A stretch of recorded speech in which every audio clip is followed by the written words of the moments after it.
Konami Studios. Strange Adventures issue 6, or as I'm going to call this issue, the story of the very big spoon. I mean, this issue really exemplified what I love about this creative team. The big ideas that have small impacts on the story, where we're just doing this entire issue. There's only two things happening. You know, Elena's going for a walk with Michael, and we're seeing part of the war in the past, which I'm like, what a great way to counteract these, because we kind of open up. The idea is that Elena here is trying to kind of do like some peace negotiation with Michael, and then we open up in the past and we see her trying to do some peace negotiations for the Pict, and I think that's like, what a great parallel here. So we will start with this stuff in the past, and then we'll work our way to the stuff in the present, just because I love the flow of these books. I don't know if I say it enough. I really like the way that Strange Adventures is handling the flow of the books. It just works so well, and I mean, that's Tom King. He knows how to tell a comic book. He knows how to write these things. I'm not sure if I'm going to pick up his Rorschach book, but we'll see. I like it a lot. So yeah, in the past, we are doing a peace negotiation before the actual war takes place. It's Alanna, and she's trying to figure out, well, maybe I can stop this before it happens, and of course, it doesn't. So her and Adam kill the people they're negotiating with, and that leads into the war. And then we just get some great moments where we're seeing these two, which is kind of similar. Not that he's copying his writing. It's similar to that, I can't remember what issue of Mr. Miracle, where Barda and Scott are kind of like just like fighting through the hordes, or is it just Scott? It might just be Scott that's fighting through the hordes, and he's just so tired, but he has to keep going because for every 10,000 dead, there's another 10,000 that show up. It's very similar to that moment where we just see Adam and Alanna, and they're just kind of like going through everything. You know, they're taking down armies. We hear like their comms and all the stuff coming up, like, oh, we lost 10,000 people here. We can't win this. We should retreat. And it's just a lot of that. It's just a lot of them fighting through these hordes and all that stuff. They take down this wave. Then they're lying on the ground just like, I can't do this anymore. We're going to die if we keep it up this way. But of course, they have to keep fighting for their people. And it's just a really cool moment. Really great writing. It's a Tom King trope. I don't maybe not trope, but it's just like that idea that the battle's never over.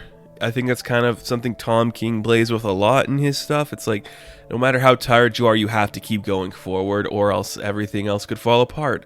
So, you know, they have their little resting moment, but then they get right back up and they continue to fight through the hordes of the Pict. And eventually we see that, yeah, they are successful to the point where they could win, and I think that's a pretty cool angle to play for this kind of book. I love it.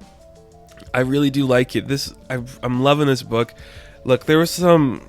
I will bring this up. There was some issues or just some controversy with Evan Shaner on Twitter recently, and I just want to say to the people that berated this guy, let him have his opinion, and he's not wrong. I mean, Superman doesn't have to be angry, and when he does, you don't have to show the glowing eyes. It's not an attack at the Snyder stuff. But let's be real, does Zack really get Superman, or does he get the surface level of Superman? That's all we'll say on that. Shaner is a great artist. His work here is fantastic. Just the way he's drawn these battle scenes, he knows where to place every character, every little moment that matters. I love it a lot. And I say that, but I'm just thinking about the way Mitch Gerads drew everything in this book. He really gets scenery. So like I said at the beginning, the rest of this issue is Alanna and Michael just kind of walking through the streets of Minneapolis, just talking. They have a drink, you know, they go outside, it's the winter, they're just walking around. They go to a bar to have a drink, they're talking about their dead kids, and, you know, Michael's just talking about how, like, I never actually knew the gender of my kid, and, you know, there's a car accident, and my wife died, our baby died, she was 35 weeks pregnant, and I never really wanted to be a father. Like, that was never something I wanted. I wanted to be terrific at everything else. I guess being a father was just something that wasn't on my radar. That was such a good line. I don't know why. I just thought that was just so powerful, and there's something really cool about that. Just the way that you think Michael would want all of this, but he's just, I never really thought of myself as a father, and I thought that was really cool, and just a really nice, realistic moment for that character. That was really incredible. And of course, Alana's like, well, our daughter died from the Pict in the fight. And, you know, Michael's trying to push it like, well, what actually happened to her? What's some more of the detail? But we don't get that. We don't really need to get that. And it's like, that's fun. But she does reveal it eventually, where it's like, well, Adam was with her after doing one of his missions, and they were attacked and she was killed, and we never got the body back. And I think that's a really cool moment. Really cool moment. So then they just decide, well, let's just go walk around for a bit. So they go, I'm not sure. I think they go to the, is this what it's called? I looked it up. I'm not sure if this is the exact location. So if you guys know, please let me know. The Minneapolis Sculpture Garden, I think that's what it's called. They had the big spoon and the cherry. They're talking about what it means. And then they go to the bell, which is from John Donne, if I'm not mistaken. It's called For Whom. And I think it's like For Whom the Bell Tolls. It's that poem, and that's the bell that's about. And I think it's a really great, just a little great moment between them where, Terrific's talking about the poem, and Alanna's just like, yeah, well, the bell doesn't mean anything. None of it really means anything. She throws a snowball at it. That was pretty cool. That was just a nice little cute moment. And like Mitch's art, it's great. There's this shot where she's throwing the snowball, and there's a shot later on that I'm just like, that's gorgeous. I can't believe he did this. So they continue their walk, and then they go back to Michael's place, and Elena's like, well, maybe we'll come up for another drink. But they get back to the conversation of like, what really happened to your daughter? And she said, well, I told you. And it's like, well, you don't have the body. You made a small monument. And I can't say that's true or not, but all I'm going to say is maybe you should ask your husband a little bit more about what happened there.